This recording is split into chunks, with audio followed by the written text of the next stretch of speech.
Hello दोस्तों, GK उत्कर्ष IQ में आप लोग को स्वागत है। दोस्तों, बिहार पुलिस का सेट है दोस्तों, यह जो सेट है बहुत इंपॉर्टेंट सेट है दोस्तों, क्योंकि दोस्तों इसमें जो भी क्वेश्चन है रोशन आनंद द्वारा तैयार किया गया है। और दोस्तों रोशन आनंद पटना का नंबर 1 टीचर में से एक है दोस्तों।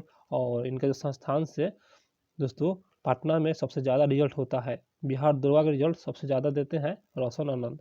तो दोस्तों इसलिए ये सेट जो है बहुत इंपॉर्टेंट है, आप लोग इस सेट को लगाइए मेरे वीडियो के माध्यम से। या दोस्तों आप लोग इसे बुक खरीद लीजिए और लगाइए। इसमें उदाहरण भी दोस्तों, इसमें बहुत सारा उदाहरण भी दिया है, तो इसलिए आप लोग कह रहे हैं इस सेट को जरूर लगाइए। जैसे भी लगाइए मेरे वीडियो के माध्यम से लगाइए, आप बुक खरीद के लगाइए, लेकिन ज़रूर लगाइए दोस्तों। और डेली सेट अपलोड करते हैं हम, तो आप लोग मेरे चैनल को सब्सक्राइब कर लीजिएगा, क्योंकि दोस्तों जब भी सेट अपलोड करेंगे तो आप लोग को समय से सेट मिल जाएगा, इसलिए आप लोग मेरे चैनल को सब्सक्राइब कर लीजिए। दोस्तों आज जो है सेट नंबर 8 होने वाला है। तो आते हैं दोस्तों पहले प्रश्न से। आप सभी लोग मेरे वीडियो को एक बार लाइक कर दीजिए। तो आइए दोस्तों क्वेश्चन पर आते हैं, लाइक कर दिए होंगे। प्रश्न है, वाक्य के घटक या अंग होते हैं। इसका सही आंसर हो जाएगा ऑप्शन 1 उद्देश्य और विधेय, जो कि यह वाक्य के घटक या अंग होते हैं। अगला प्रश्न है, जिन वाक्यों में एक उद्देश्य तथा एक विधेय होता है उसे क्या कहते हैं। इसका सही आंसर हो जाएगा ऑप्शन बी, यह जो है सरल वाक्य के नाम से जाना जाता है। और सरल वाक्य के नाम से जानते हैं जिसमें उद्देश्य और विधेय सम्मिलित हो, उसे सरल वाक्य के नाम से जानेंगे। अगला प्रश्न है, अभिज्ञ का विलोम। इसका सही आंसर हो जाएगा ऑप्शन 1 अनभिज्ञ। अभिज्ञ का विलोम अनभिज्ञ। दोस्तों यह व्याकरण था। और उसके बाद आते हैं अगले क्वेश्चन पे। अगला प्रश्न है, ऐसा वायरस जो किसी निश्चित तारीख या समय घटना पर प्रभावी होते हैं उसे क्या कहलाते हैं। इसका सही आंसर हो जाएगा ऑप्शन बी, यह जो है टाइम बम के नाम से जाना जाता है। अगला प्रश्न है दोस्तों, और आप लोगों को बता दें दोस्तों, सेट रिवीजन करना अति आवश्यक है, क्योंकि दोस्तों सेट रिवीजन करने से क्या होता है, सभी क्वेश्चन का डाउट क्लियर हो जाता है, इसलिए आप लोग सेट रिवीजन जरूर कीजिए। तो प्रश्न पाते हैं। और दोस्तों इस वीडियो में सिर्फ जीके जीएस हम लोग देखेंगे, मैथ नहीं देखेंगे, क्योंकि दोस्तों इसमें बताने में असुविधा है, इसलिए मैथ नहीं देख सकते हैं, इसलिए आप लोग को सिर्फ इसमें जीके जीएस ही बता सकते हैं। तो प्रश्न पर आते हैं, मुख्य बारात किस देश की गुप्तचर संस्था है। इसका सही आंसर हो जाएगा ऑप्शन डी, यह जो है मिस्र का है। मुखबरात जो है गुप्तचर संस्था मिस्र का है। अगला प्रश्न है, निम्नलिखित में से कौन सी भाषा संयुक्त राष्ट्र द्वारा मान्यता प्राप्त नहीं है। इसका सही आंसर हो जाएगा ऑप्शन 1 जर्मनी, जो कि यह जो है संयुक्त राष्ट्र द्वारा मान्यता प्राप्त नहीं है, जर्मनी भाषा। और जो प्राप्त है वह है फ्रेंच, स्पेनिश और अरबी, ये सभी संयुक्त राष्ट्र द्वारा मान्यता प्राप्त भाषा है। अगला प्रश्न, यहाँ पर सूची 1 सूची 2 दिया हुआ है दोस्तों, और इसे सम्मिलित करना है। इसका आंसर सी हो जाएगा। आइए इसे सम्मिलित करते हैं। तो ए में है बी एन राव, तो यह जो है संविधान सभा के संवैधानिक सलाहकार थे बी एन राव। और उसके बाद बी में है भीमराव अम्बेडकर, तो यह जो है परूल समिति के अध्यक्ष, परूल समिति के अध्यक्ष। उसके बाद दोस्तों सी में राजेंद्र प्रसाद, तो आप लोग जानते होंगे यह जो है संविधान सभा के अध्यक्ष थे। और डी में है सरोजिनी नायडू, जो कि यह जो है उत्तर प्रदेश के रहने वाली है, और यह जो है संविधान सभा के सदस्य के रूप में जानी जाती है। इस प्रकार इसका आंसर सी। दोस्तों अच्छा लग रहा है वीडियो को तो चैनल सब्सक्राइब कर लीजिए, भूलिएगा नहीं। प्रश्न पर आते हैं, क्रेटिया शब्द है एक, इसका तात्पर्य है। इसका सही आंसर हो जाएगा ऑप्शन सी शासन। अगला प्रश्न है, भारत का राष्ट्रीय ध्वज अपनाया गया था। इसका सही आंसर ऑप्शन 1 हो जाएगा 22 जुलाई 1947 को भारत का राष्ट्रीय ध्वज अपनाया गया था। अगला प्रश्न है, भारत में खारे पानी की सबसे बड़ी झील। इसका सही आंसर हो जाएगा ऑप्शन 1, यह जो है चिल्का झील है, और चिल्का झील उड़ीसा राज्य में अवस्थित है। अगला प्रश्न है, भारत का एकमात्र सक्रिय ज्वालामुखी कहाँ स्थित है। इसका सही आंसर हो जाएगा ऑप्शन 1, यह जो है बैरन द्वीप है, और यह जो है एकमात्र सक्रिय ज्वालामुखी है भारत का। अगला प्रश्न है, ब्रह्मपुत्र नदी को अरुणाचल प्रदेश में किस नाम से जाना जाता है। इसका सही आंसर हो जाएगा ऑप्शन डी दिहांग के नाम से जाना जाता है ब्रह्मपुत्र नदी को अरुणाचल प्रदेश में। अगला प्रश्न है, निम्नलिखित में से कौन सा विकल्प कंपनी द्वारा शासित भारतीय क्षेत्र तथा फसल उत्पादन से सुमेलित नहीं है? तो इसका सही आंसर हो जाएगा ऑप्शन 1 पंजाब, जो कि जो है सम्मिलित नहीं है दोस्तों, पंजाब। बंगाल जो है पर्सन के लिए जो सम्मिलित है और पर्सन से सम्मिलित है फसल उत्पादन, सॉरी दोस्तों फसल उत्पादन नहीं पर्सन के लिए उत्पादन से सम्मिलित है बंगाल, और असम चाय उत्पादन से सम्मिलित है। संयुक्त जो प्रांत है वह गन्ना से संबंधित है।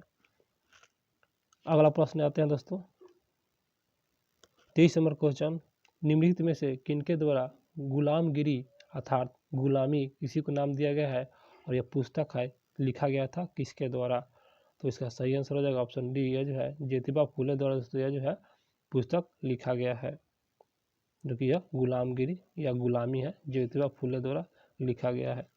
अगला प्रश्न है 24 नंबर क्वेश्चन, निम्नलिखित में से किस वर्ष मैकाले विवरण के आधार पर अंग्रेजी शिक्षा के अधिनियम पारित किया गया था? किस वर्ष? इसका सही आंसर ऑप्शन बी 1835 में मैकाले विवरण के आधार पर यह जो है शिक्षा अधिनियम पारित किया गया था 1835। अगला प्रश्न है, जर्मनी के सम्राट विलियम प्रथम ने किसको बाजीगर कहा था? तो विलियम प्रथम ने बाजीगर कहा था किसको? इसका सही आंसर हो जाएगा ऑप्शन ए बी बिस्मार्क को कहा था बाजीगर। अगला प्रश्न है यहाँ पर सूची 1 और सूची 2 है, यहाँ पर मिलान करना है। तो आइए दोस्तों इसे मिलान करते हैं। 26 नंबर क्वेश्चन, इसका सही आंसर ऑप्शन 1 पहला है विश्व व्यापार संगठन, यह 1995 में स्थापना किया गया था। उसके बाद आसियान 1967 में स्थापना किया गया था जो संगठन है आसियान संगठन, और सार्क एक संगठन है जो कि इसका स्थापना 1985 में किया गया था, सार्क की स्थापना 1985। उसके बाद डी में है रेड क्रॉस, तो दोस्तों रेड क्रॉस का मुख्यालय जिनेवा है और इसका स्थापना 1863 में किया गया था, 1863। इस प्रकार इसका आंसर 1। अगला प्रश्न है दोस्तों, निम्न में से कौन सा एक फसल राष्ट्रीय खाद्य सुरक्षा मिशन से शामिल नहीं है? वह कौन सा फसल है जो कि राष्ट्रीय खाद्य सुरक्षा मिशन से सम्मिलित नहीं है? तो गलत कहीं चुनना है, इसका आंसर सी चावल, जो कि यह जो है राष्ट्रीय खाद्य सुरक्षा मिशन में सम्मिलित नहीं है, और जो सम्मिलित है उसको देख लेते हैं। तिलहन, गेहूँ, ये सभी दोस्तों तिलहन और गेहूँ ये राष्ट्रीय खाद्य सुरक्षा मिशन में सम्मिलित है। अगला प्रश्न है, क्षेत्रीय ग्रामीण बैंक आरआरबी की स्थापना की गई थी? इसका सही आंसर हो जाएगा ऑप्शन बी 2 अक्टूबर 1975 को क्षेत्रीय ग्रामीण बैंक की स्थापना किया गया था, 2 अक्टूबर 1975 को। अगला प्रश्न है, थोक मूल्य सूचकांक में प्राथमिक वस्तु के अंतर्गत वर्तमान में कितना वस्तु रखी गई है? थोक मूल्य सूचकांक में प्राथमिक वस्तु के अंतर्गत वर्तमान में कितनी वस्तुएं रखी गई है? तो इसका सही आंसर हो जाएगा ऑप्शन 1 मात्र 117 वस्तुएं रखी गई है थोक मूल्य सूचकांक में। अगला प्रश्न है, अर्थशास्त्र कभी वास्तविक विज्ञान होता है और कभी आदर्श विज्ञान, यह कथन किसका है? इसका सही आंसर हो जाएगा ऑप्शन डी, यह जो है फ्रीडमैन की कथन है, फ्रीडमैन। अगला प्रश्न है, केंद्र सरकार की अमृत धरोहर योजना उद्देश्य है? तो दोस्तों केंद्र सरकार की एक योजना है अमृत धरोहर योजना, इसका उद्देश्य क्या है? इसका आंसर डी आर्द्र भूमि का संरक्षण करना, आर्द्र भूमियों का संरक्षण करना, जो कि यह अमृत धरोहर का ये जो है यह उद्देश्य है। अगला प्रश्न, निम्नलिखित में से कौन सा देश 22वां फीफा विश्व कप विजेता है? इसका सही आंसर हो जाएगा ऑप्शन बी अर्जेंटीना है, और यह 22वां फीफा विश्व कप विजेता है अर्जेंटीना। अगला प्रश्न है दोस्तों, 17वीं भारत वन स्थिति रिपोर्ट 2021 के अनुसार भारत का वन आवरण कुल भौगोलिक क्षेत्रफल का कितना प्रतिशत है? इसका सही आंसर हो जाएगा ऑप्शन सी 21 ये जो है 71%, 21.71% है, और यह जो है 2017 यह जो है दोस्तों क्रम में है 17वीं वन स्थिति रिपोर्ट 2021 के अनुसार है भारत का वन आवरण कुल भौगोलिक क्षेत्रफल जो है यह 21.71% है।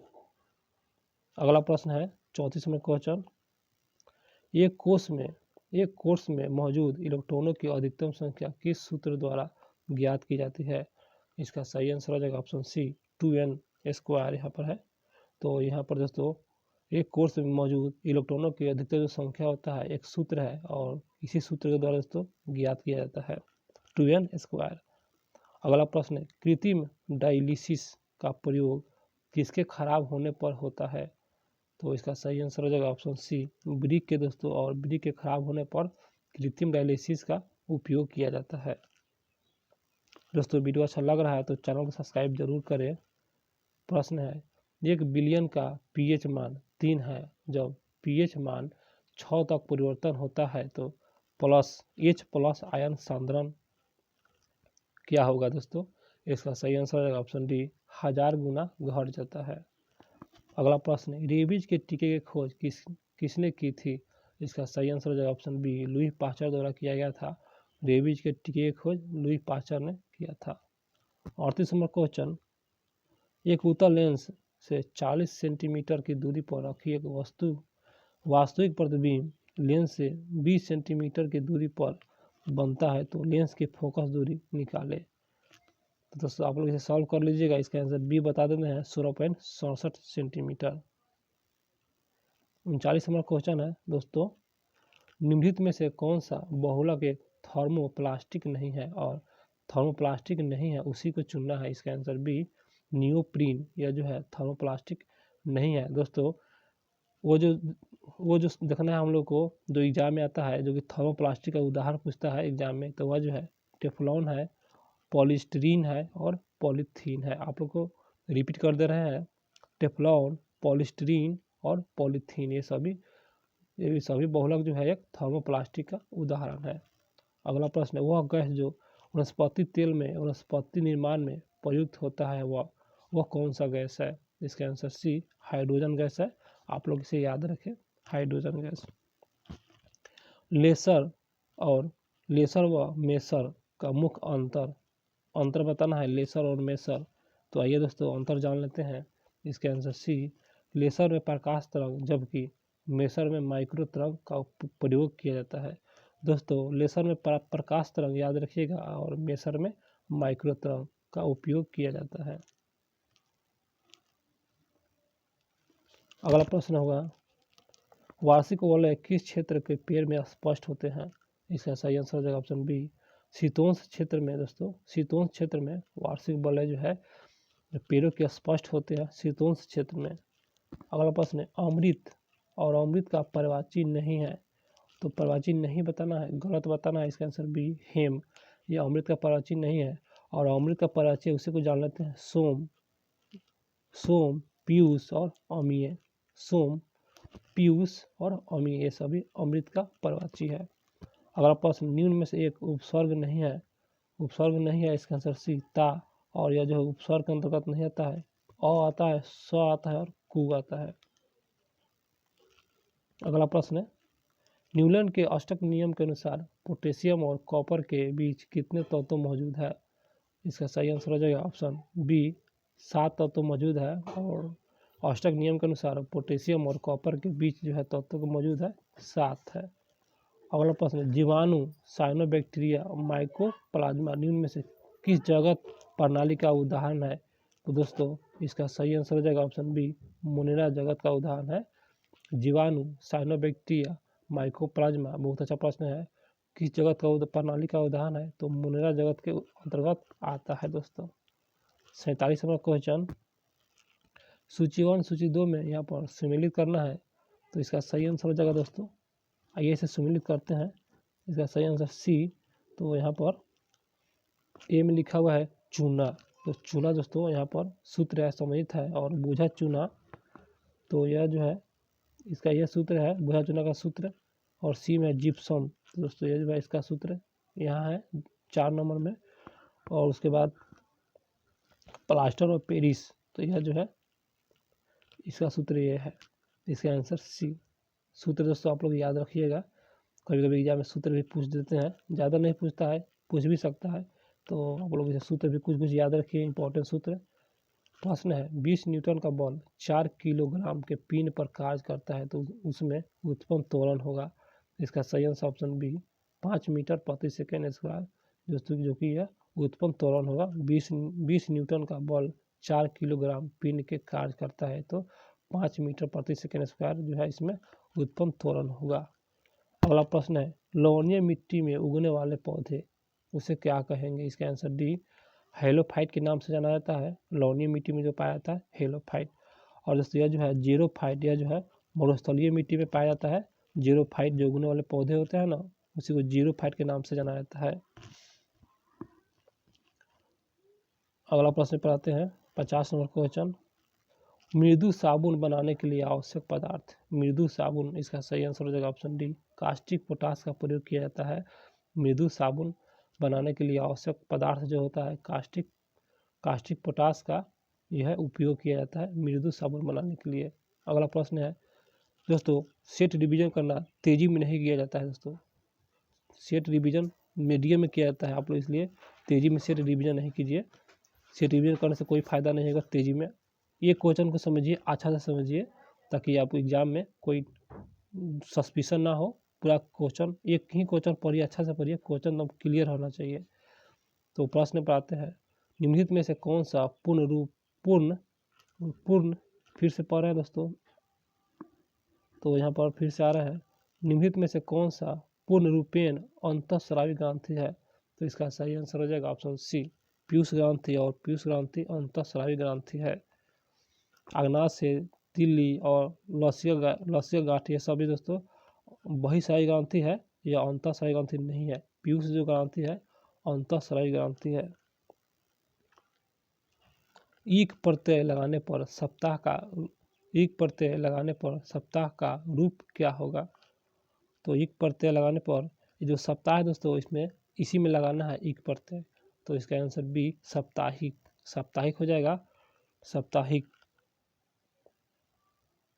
और दोस्तों आप लोग को बता दें, ये दोस्तों ये जो है इसको पकड़ने का एक ट्रिक है, हम बता दे रहे हैं। जैसे साप्ताहिक है इसका आंसर, तो इसको आप संधि विच्छेद करके देखिए। साप्ताहिक, सप्ताह जोड़ ईक, तो ईक आ गया यहाँ पर, देखिए सप्ताह को अलग हो गया और सप्ताह जोड़ ईक, तो इसमें ईक प्रत्यय लग गया, तो यहाँ हो गया साप्ताहिक।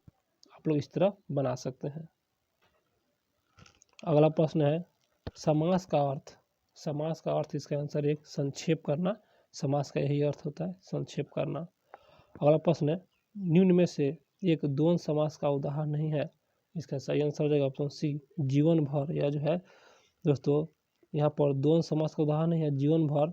और जो उदाहरण है द्वंद्व समास का वह है पुण्य पाप, पाप पुण्य, और घर बाहर, और धन धान्य। धन धान ये सभी द्वंद्व समास का उदाहरण है। अगला प्रश्न यहीं पर पढ़ लेते हैं, अहोम लोग भारत के किस पड़ोसी देशों से आकर भारत में ब्रह्मपुत्र घाटी में बसे? अहोम लोग, तो किस पड़ोसी देश से? उस पड़ोसी देशों के नाम बताना है। इसका आंसर एक, म्यांमार से दोस्तों आकर ये अहोम लोग है, म्यांमार से आए हैं और भारत के ब्रह्मपुत्र घाटी के आसपास बस गए। अगला प्रश्न है 56 नंबर क्वेश्चन, मूल रूप से विहार शब्द का अर्थ है। दोस्तों थोड़ा पेज को जूम करेंगे, उसके बाद आएंगे। मूल रूप से विहार का शब्द का अर्थ है, इसका सही आंसर हो जाएगा ऑप्शन सी, बौद्ध मठ। और बौद्ध मठ जो है यह मूल रूप से विहार का अर्थ है। अगला प्रश्न, कनौज पर कब्जा करने के लिए त्रिपक्षीय संघर्ष में कौन राजवंश भाग नहीं लिया था? त्रिपक्षीय संघर्ष में, इसका सही आंसर हो जाएगा ऑप्शन बी, परमार वंश। यह जो है परमार वंश त्रिपक्षीय संघर्ष में भाग नहीं लिया था। गुजर प्रतिहार वंश भाग लिया था दोस्तों, राष्ट्रकूट वंश भाग लिया था, और पाल वंश, ये सभी त्रिपक्षीय संघर्ष में भाग दोस्तों लिए थे। दोस्तों रिपीट कर दे रहे हैं एक बार, गुजर प्रतिहार वंश, राष्ट्रकूट वंश, पाल वंश, ये सभी त्रिपक्षीय संघर्ष से सम्मिलित है। आते हैं दोस्तों अगले प्रश्न पर। फिर सूची 1 सूची 2 मिल गया, तो सूची 1 में राजवंश है और सूची 2 में क्षेत्र है, संबंधित बताना है इसका आंसर। इसका आंसर बी, आइए इसे मिलान करते हैं। गुजर प्रतिहार, यह जो है गुजरात राजस्थान से क्षेत्र से संबंधित है, गुजरात और राजस्थान क्षेत्र से संबंधित है।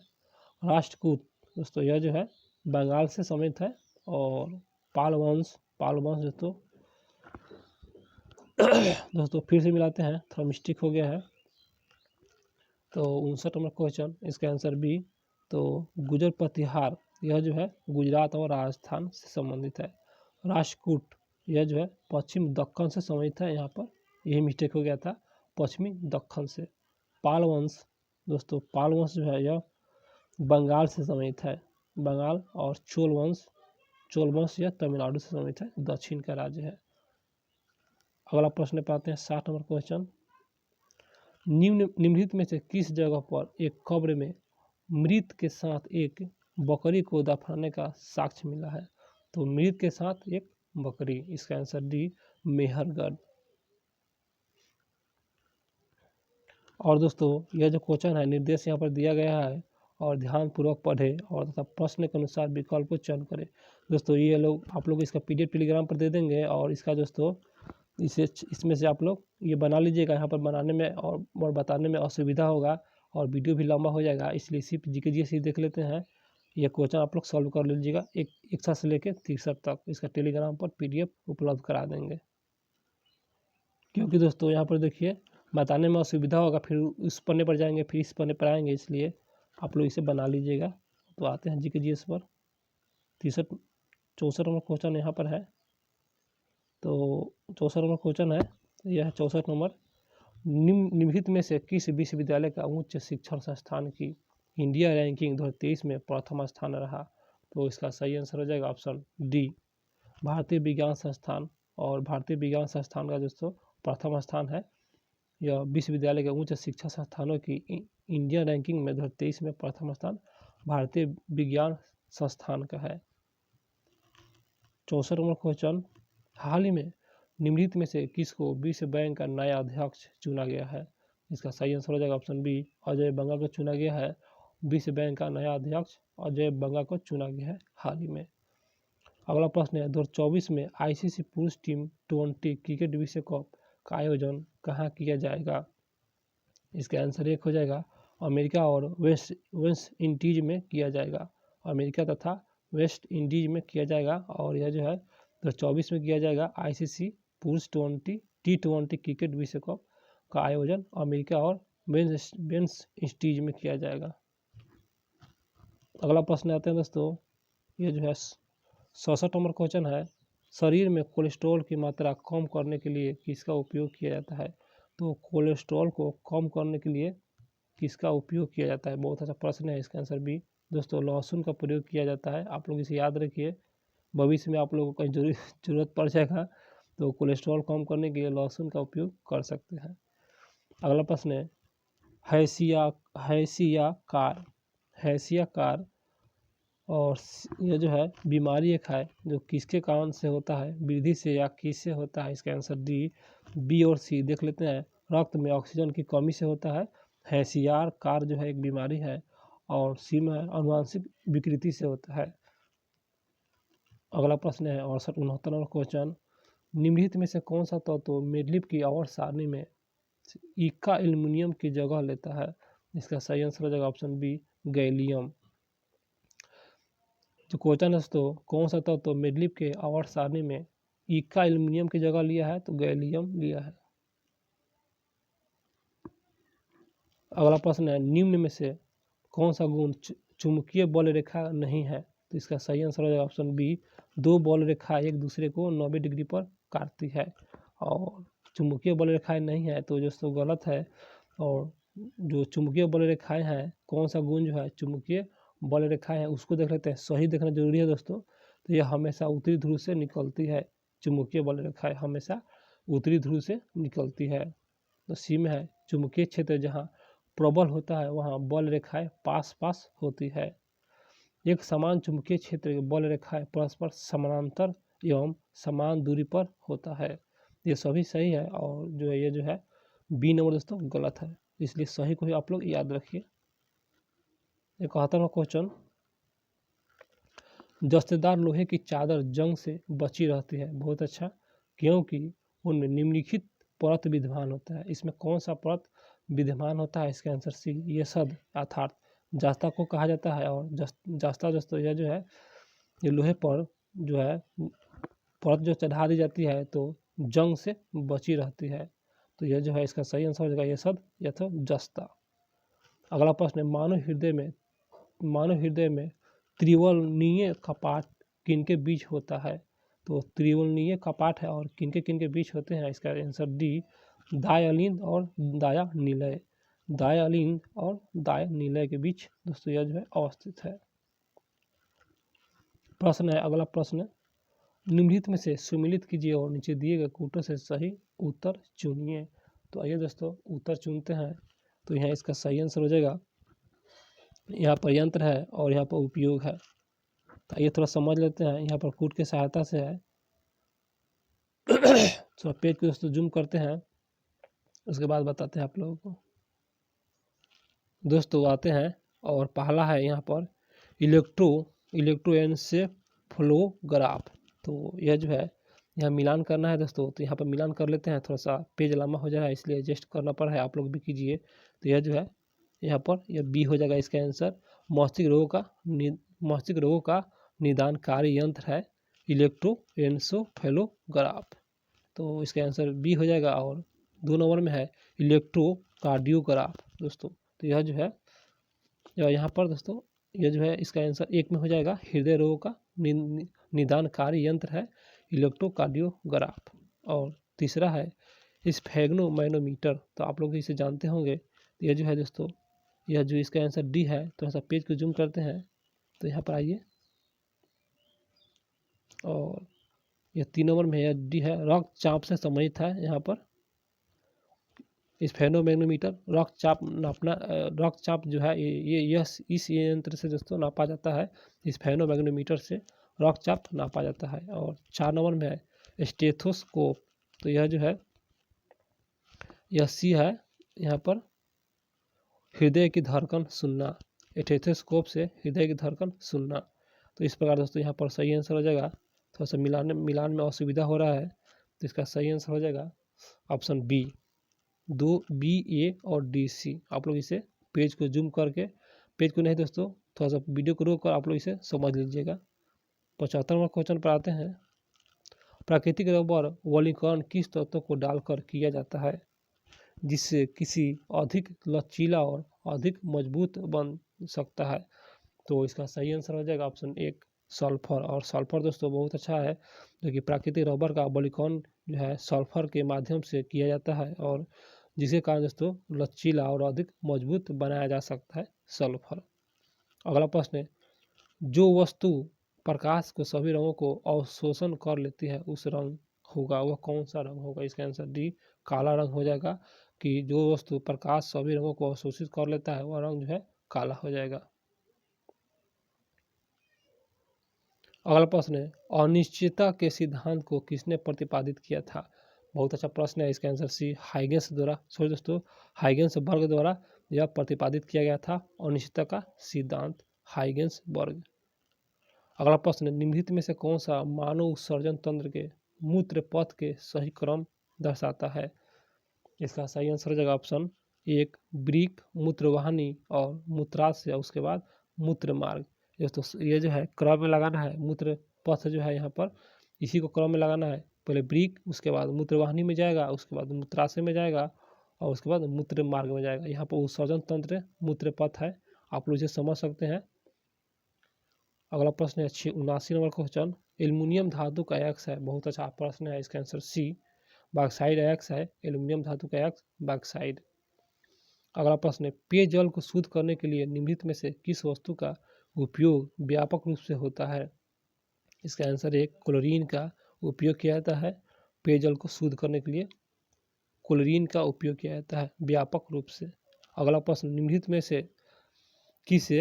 में से किसको अंतर्राष्ट्रीय बुकर पुरस्कार 2023 मिला? इसका सही आंसर हो जाएगा ऑप्शन 1 जॉर्जी गस्पोडिनोवा को दिया गया है अंतर्राष्ट्रीय बुकर पुरस्कार 2023। अगला प्रश्न है दोस्तों, अभी तक चैनल को सब्सक्राइब नहीं किए हैं तो कर लीजिएगा, अर्थात आप लोग बाद में भूल जाइएगा। प्रश्न है, निम्नलिखित में से किसको हाल ही में पेप्सिको इंडिया का ब्रांड एम्बेसडर बनाया गया है?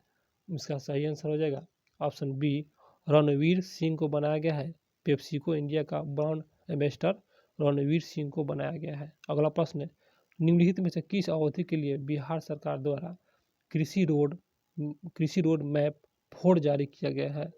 इसका सही आंसर हो जाएगा ऑप्शन सी। 2023 और 28 के दोस्तों ये जो है बीच में अवधि के दौरान बिहार सरकार ने कृषि रोड मैप 4 जारी किया है। अगला प्रश्न है, निम्नलिखित में से किस वर्ष अब्राहम लिंकन अमेरिका के राष्ट्रपति बने थे? तो इसका सही आंसर हो जाएगा ऑप्शन डी। 1860 में जो है अमेरिका के राष्ट्रपति अब्राहम लिंकन बने थे 1860 में। अगला प्रश्न है, निम्नलिखित में से कौन सी घटना अमेरिकी स्वतंत्रता संग्राम की तत्कालीन घटना है? इसका सही आंसर हो जाएगा ऑप्शन डी। बोस्टन की चाय के पार्टी।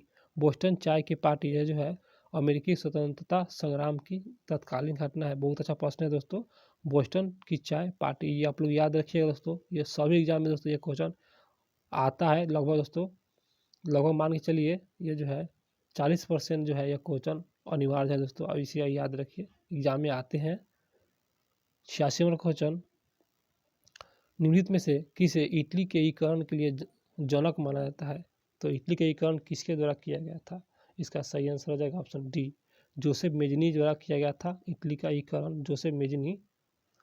अगला प्रश्न, निम्न में से कौन सा युद्ध बाबर द्वारा नहीं लड़ा गया था? इसका सही आंसर हो जाएगा ऑप्शन सी। चौसा का युद्ध जो है बाबर द्वारा लड़ा नहीं गया था, और खानवा का युद्ध बाबर द्वारा लड़ा गया था, चंदेरी का युद्ध भी और घाघरा का युद्ध भी। तो दोस्तों ये चौसा का युद्ध जो है हुमायूं द्वारा लड़ा गया था, याद रखिएगा, हुमायूं द्वारा लड़ा गया था चौसा का युद्ध, और खानवा, चंदेरी और घाघरा ये सभी बाबर द्वारा लड़ा गया था। अगला प्रश्न है, नमामि गंगे कार्यक्रम मुख्य स्तंभ निम्न में से कौन सा है? इसका सही आंसर हो जाएगा ऑप्शन डी। उपयुक्त सभी है नमामि गंगे कार्यक्रम के मुख्य स्तंभ। तो बारी बारी से देख लेते हैं। जैव विविधता और नदी किनारे का विकास, नदी किनारे का विकास और सर्विस ट्रीटमेंट व्यवस्था, ये सभी नमामि गंगे का कार्यक्रम का स्तंभ है। अगला प्रश्न है, निम्नलिखित में से किस राज्य में काली मृदा मुख्य रूप से पाई जाती है? इसका सही आंसर ऑप्शन बी। महाराष्ट्र राज्य में काली मृदा और अर्थात दोस्तों काली मिट्टी पाया जाता है महाराष्ट्र राज्य में। और जगह भी पाया जाता है, लेकिन दोस्तों ऑप्शन में सिर्फ महाराष्ट्र है, और महाराष्ट्र को ही याद रखेंगे। अगला प्रश्न है, कोसी नदी गंगा में कहाँ मिलती है? कोसी नदी गंगा में, इसका आंसर बी। ये जो है कुर्सेला, ये कुर्सेला एक जगह है, वहीं पर दोस्तों कोसी नदी गंगा में सम्मिलित हो जाती है। कुर्सेला एक जगह है, कुर्सेला में। अगला प्रश्न है, निम्न में से कौन सा बिहार का एकमात्र राष्ट्रीय उद्यान है? बिहार का, इसका आंसर डी। वाल्मीकि नगर, यह जो है एक उद्यान है, राष्ट्रीय उद्यान, जो कि बिहार का है। अगला प्रश्न है, 2011 के जनगणना के अनुसार भारत का सबसे अधिक अर्थात सर्वाधिक दशकीय वृद्धि वाला दर वाला राज्य कौन सा है? 2011 के जनगणना के अनुसार, इसका आंसर भी मेघालय है, और मेघालय भारत का सर्वाधिक दशकीय वृद्धि वाला राज्य है मेघालय। अगला प्रश्न है, भारतीय संविधान की किस अनुसूची में असम, मेघालय, त्रिपुरा और मिजोरम राज्य के जनजातीय क्षेत्र में प्रशासन से संबंधित प्रावधान उल्लेख किया गया है? तो इसका सही आंसर हो जाएगा ऑप्शन डी। छठी अनुसूची में असम, मेघालय, त्रिपुरा और मिजोरम ये राज्यों का जनजातीय क्षेत्र प्रशासन से संबंधित प्रावधान किया गया है छठी अनुसूची में। अगला प्रश्न है, भारत संविधान के मुख्य वास्तुकार के रूप में किसे जाना जाता है? इसका सही आंसर हो जाएगा option D. Doctor Bhimrao Ambedkar को जाना जाता है भारत के संविधान का मुख्य वास्तुकार भीमराव अम्बेडकर। अगला प्रश्न है, भारत के संविधान प्रस्तावना के भाषा पर किस देश की संविधान को प्रस्तावना प्रभावित है? इसका सही आंसर हो जाएगा ऑप्शन, इसका आंसर बी, ऑस्ट्रेलिया। दोस्तों क्वेश्चन फिर से, भारत के संविधान प्रस्तावना की भाषा, यहाँ पर दोस्तों प्रस्तावना की भाषा जो है किस देश की संविधान की प्रस्तावना का प्रभावित है? भारत के जो प्रस्तावना है वह, तो ऑस्ट्रेलिया से प्रभावित है, ऑस्ट्रेलिया। अगला प्रश्न है 98 नंबर क्वेश्चन, चंद्रमा तल पर सफलतापूर्वक उतरने वाला प्रथम पहला अंतरिक्ष यान, इसका सही आंसर हो जाएगा ऑप्शन सी, लूना 9। और यह जो है चंद्रमा तल पर सफलतापूर्वक उतरा है पहला अंतरिक्ष यान है लूना 9। अगला प्रश्न है, स्वप्नों को अध्ययन को क्या कहते हैं? इसका सही आंसर बी, ऑनिरोलॉजी। स्वप्नों का अध्ययन ऑनिरोलॉजी। दोस्तों क्वेश्चन हुआ समाप्त। दोस्तों मेरा वीडियो अच्छा लगा हो तो चैनल को सब्सक्राइब कर लीजिए, क्योंकि दोस्तों जब भी सेट अपलोड करेंगे आप लोग को समय से सेट मिल जाएगा। इसलिए आप लोग मेरे चैनल को सब्सक्राइब ज़रूर कीजिए। और दोस्तों बता दें दोस्तों, ये जो सेट है डेली अपलोड किया जाता है, तो आप लोग सेट को ज़रूर लगाइए दोस्तों, बहुत अच्छा सेट है। और इसमें जो भी क्वेश्चन है दोस्तों रोशन सर द्वारा तैयार किया गया है। आप लोग इस सेट को जितना बार लगाइएगा उतना आप लोग फायदे में रहिएगा, उतना आप लोग को डाउट क्लियर होगा क्वेश्चन का। इसलिए आप लोग सेट लगाइए, मेरे वीडियो के माध्यम से लगाइए या बुक खरीद के लगाइए, लेकिन लगाइए। ये सेट बहुत अच्छा है, ज्ञान बिंदु का सेट बहुत अच्छा है। तो दोस्तों मिलते हैं फिर अगले वीडियो में।